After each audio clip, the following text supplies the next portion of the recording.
Friends, स्वागत है आपका शिक्षा प्रीतम पे। वो जो गॉस प्रमेय का अनुप्रयोग था, आज वो लास्ट चैप्टर है और ये एप्लीकेशन इस चैप्टर का लास्ट है। इसके बाद लेसन 3 स्टार्ट होगा। तो देखते हैं कि एप्लीकेशन है क्या कि गॉस के प्रमेय से कूलॉम के नियम की व्युत्पत्ति, मतलब गॉस का नियम जो है वो कूलॉम के नियम से किस प्रकार संबंधित है। यदि इससे पहले आप लोगों ने कूलॉम का नियम नहीं पढ़ा हो तो परेशानी हो सकती है। यदि नहीं पढ़ा हो या नहीं समझा हो या डाउट हो तो आप कमेंट में जरूर लिखिए। उसके बाद ये सबसे पहले कूलॉम का नियम का एक वीडियो में बना के डाल दूंगा।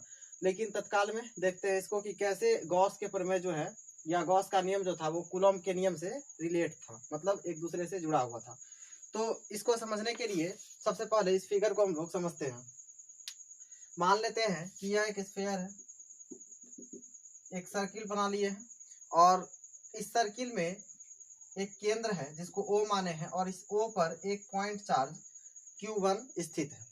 इससे R दूरी पर पॉइंट P है जहां पर एक और पॉइंट चार्ज Q2 स्थित है और इसी पॉइंट पर हम लोगों को ज्ञात करनी है इलेक्ट्रिक फ्लक्स।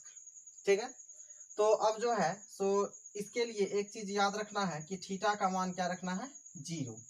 अब देखते हैं सबसे पहले इलेक्ट्रिक फ्लक्स हम लोग जानते हैं फाई इज इक्वल टू क्या होता है, EDS cos थीटा। थीटा का मान 0 रखना है तो फाई का मान क्या आ जाएगा, EDS cos थीटा, और cos थीटा का मान जब 0 होगा तो 1 होगा और इसका समेशन करके क्या आ जाएगा, ES।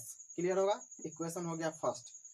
अब उसके बाद हम लोगों ने देखा था गॉस के नियम में कि phi is equal to Q by E naught हो गया था, Q1 इसके लिए, तो इसके लिए क्या ले लिए हम लोग, Q1 बाई ई नॉट। ये हो गया इक्वेशन सेकेंड। अब समीकरण 1 एवं 2 से कहने का मतलब है, एक में ES फाई का मान है और दूसरा में Q1 बाई ई नॉट है फाई का मान। ठीक है, अब देखते हैं कि ES इज इक्वल टू क्या हो जाएगा, Q1 बाई ई नॉट, 1 और 2 से, है ना। उसके बाद सिर्फ E का मान निकालने के लिए हम लोग क्या करेंगे कि Q तो ऊपर में ही रहेगा और इस S को नीचे E से मल्टीप्लाई कर देंगे, जिसके बाद क्या हो जाएगा, Q1 by E not S हो गया। लेकिन S मतलब सरफेस एरिया, ये क्या होता है, 4 pi r square. Surface area 4 pi square r square आप लोगों ने पढ़ा ही होगा। अब E का वैल्यू निकालने के लिए सेम चीज है, इतना ही यहाँ पे हम लोग क्या करेंगे, सिर्फ S का वैल्यू पुट करेंगे। E तो था ही और S का वैल्यू पुट करना है, तो E ऊपर में था Q, और या फिर Q1 भी इसको लिख सकते हैं, और E into 4 pi r square, S के जगह पे 4 पाई आर स्क्वायर लिख दिए।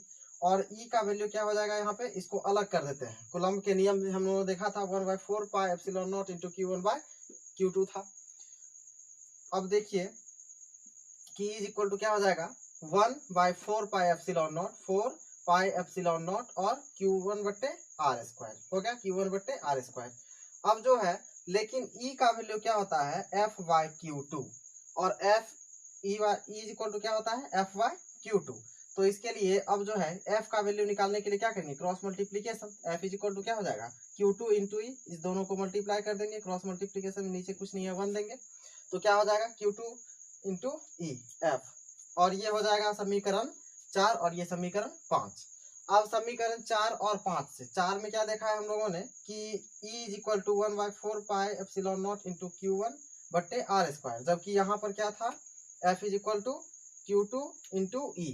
तो F का वैल्यू क्या हो जाएगा, Q2 into 1/4 pi epsilon naught into Q1 बट्टे आर स्क्वायर, मतलब F का value 1/4 pi epsilon naught into Q1 यहाँ था और Q2 ये है, इस दोनों को मल्टीप्लाई कर दिए हैं और बट्टे में आर स्क्वायर।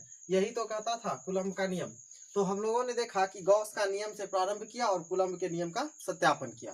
तो आशा है कि अच्छे तरीके से समझ में आ गया होगा। एक बार फिर से इसको थोड़ा सा क्लियर करते हैं कि कोई पॉइंट O है जिसके ऊपर पॉइंट चार्ज Q1 है, इससे R दूरी पर पॉइंट P है जहां पर Q2 है कोई चार्ज, और यहाँ हम लोगों ने देखा कि इलेक्ट्रिक फ्लक्स जो फाई होता है वो क्या होता है, EDS समेशन में, और कॉस थीटा का मान यहाँ पे हम लोगों ने 0 रखा था, तो कॉस थीटा का समेशन करके आ गया ES।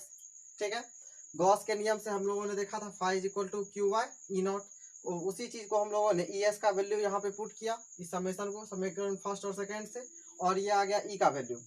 और यहाँ पर जो S आया है उसके लिए हम लोग जानते हैं कि सरफेस एरिया क्या होता है, 4 पाई आर स्क्वायर। सिर्फ यहाँ पर इस S को हटा करके इस S का वैल्यू पुट किए हैं, उसके बाद E का वैल्यू आ गया हमारा, और ये हो गया इक्वेशन 4। परंतु E इज इक्वल टू होता है F/Q2 फॉर्मूला से, अब इस f का वैल्यू हम लोग निकाल लिए हैं सिर्फ, और फिर समीकरण 4 और 5 को एक दूसरे से कंबाइन कर दिए हैं, मतलब f का वैल्यू निकाल लिए हैं, और यहाँ हम लोग गॉस के प्रमेय से कूलम के नियम की व्याख्या देख चुके हैं।